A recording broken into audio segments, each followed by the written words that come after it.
Moving on to our next section, we're going to understand that in the modern view of the atom, electrons can be described either as particles or as waves.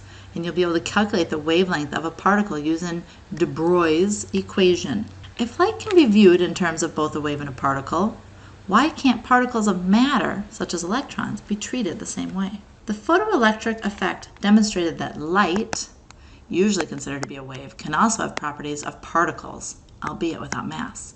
That is, there is that wave-particle duality associated with light. We learned about this in the previous sections. Is there anything else that exhibits wave-particle duality?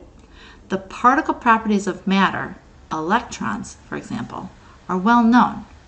Cathode ray tubes that were used by J.J. Thomson in his experiment to determine that charge-to-mass ratio of an electron, Balmer series, generated a beam of electrons. When the electrons hit the screen, the beam gave rise to tiny flashes of colored light.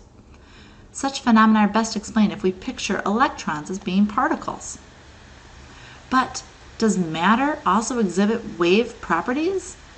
This question was pondered by a man named de Broglie, who in 1925 proposed that an electron of mass m moving with a velocity v should have an associated wavelength, lambda, using this equation. Let's look at this video looking at that question. So in the early 20th century, physicists were bamboozled because light, which we thought was a wave, started to behave in certain experiments as if it were a particle. So for instance, there was an experiment done called the photoelectric effect, where if you shine light at a metal, it'll knock electrons out of the metal if that light has sufficient energy. But if you tried to explain this using wave mechanics, you get the wrong result. And it was only by resorting to a description of light as if it could only deliver energy in discrete packets that Einstein was able to describe how this photoelectric effect worked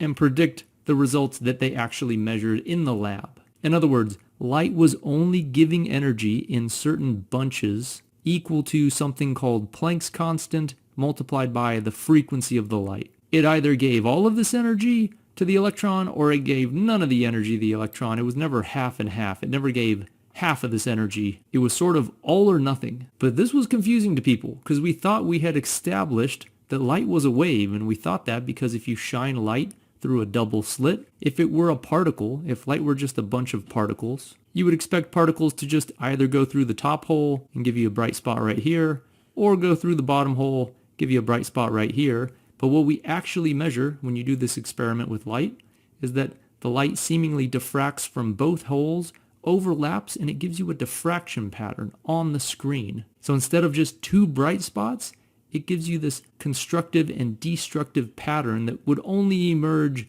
if the light beam were passing through both slits and then overlapping the way waves would out of two holes on this other side of the double slit. So this experiment showed that light behaved like a wave, but the photoelectric effect showed that light behaved more like a particle, and this kept happening. You kept discovering different experiments that showed particle-like behavior, or different experiments that showed wave-like behavior for light.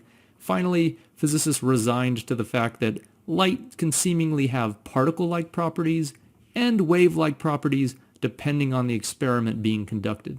So that's where things sat when in 1924, a young French physicist, a brilliant young physicist named Louis de Broglie, now it looks like you pronounce this Louis de Broglie, and that's what I always said.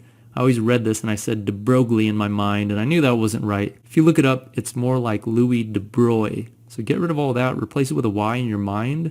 Louis de Broglie, in 1924, wrote a paper, and he did something no one else was doing. Everyone else was worried about light, and light behaving like a particle or a wave depending on the experiment. Louis de Broglie said this: what about the electron? You got this electron flying off here. He said, if light, which we thought was a wave, can act like a particle, maybe electrons, which we thought were particles, can act like a wave. In other words, maybe they have a wavelength associated with them. He was trying to synthesize these ideas into one overarching framework in which you could describe both quanta of light, i.e. particles of light, and particles, which we thought were just particles, but maybe they can behave like waves as well. So maybe, he was saying, Everything in the universe can behave like a particle or a wave depending on the experiment that's being conducted. And he set out to figure out what would this wavelength be. He figured it out. It's called the de Broglie wavelength. Oh, I reverted, sorry. De Broglie wavelength, not the de Broglie wavelength. The de Broglie wavelength, he figured it out and he realized it was this. So he actually postulated it. He didn't really prove this. He motivated the idea, and then it was up to experimentalists to try this out. So he said that the wavelength associated with things that we thought were matter, so sometimes these were called matter waves, but the wavelength of, say, an electron is going to be equal to Planck's constant divided by the momentum of that electron. And so why did he say this? Why did he pick Planck's constant, which, by the way, if you're not familiar with Planck's constant, it is, like the name suggests, just a constant, and it's always the same value. It's 6.626 times 10 to the negative 34th joule seconds. It's really small. This was a constant discovered in other experiments like this photoelectric effect and the original black body experiments that Planck was dealing with. It's called Planck's constant. It shows up all around modern physics and quantum mechanics. And there is our equation that he proposed.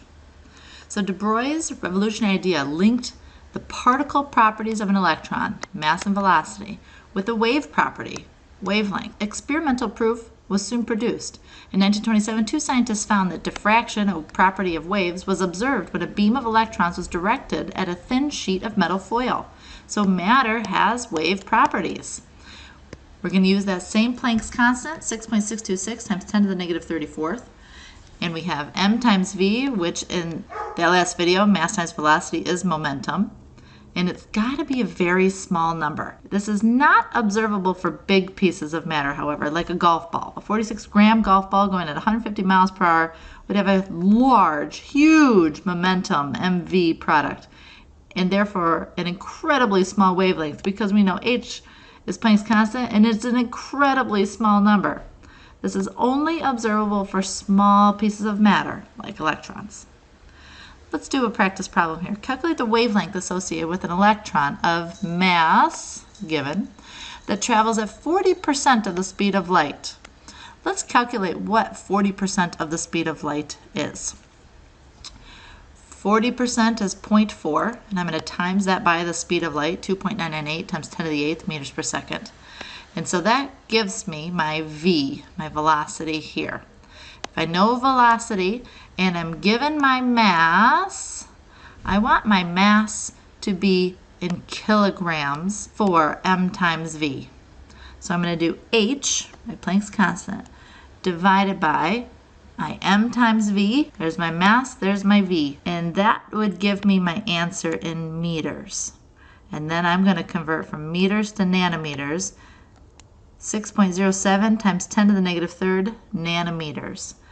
Really the only thing you had to be conscious of, we needed to get grams to kilograms when we are using this equation. Let's try another one. Calculate the wavelength associated with a neutron that has a mass of this and a kinetic energy of this. Kinetic energy is 1/2 mv squared. What can we do with 1/2 mv squared? And how can I get to wavelength? See if you can work this one out. All right, if we have 1/2 mv squared, and I know my energy and I know my mass, I'm going to get my mass into kilograms, I can find v. So I'm going to say that E equals 1/2, there's my m, there's my v squared. I'm going to first multiply these two numbers together, divide that on both sides, and then to get v by itself, I'm going to square root the whole thing. That should give me a v of 2723 meters per second. Then I'm going to use de Broglie's equation. Wavelength is equal to h over mv. There's my Planck's constant, there's my mass in kilograms, there's my v. And then I'm going to go from meters to nanometers, giving me 0.145 nanometers.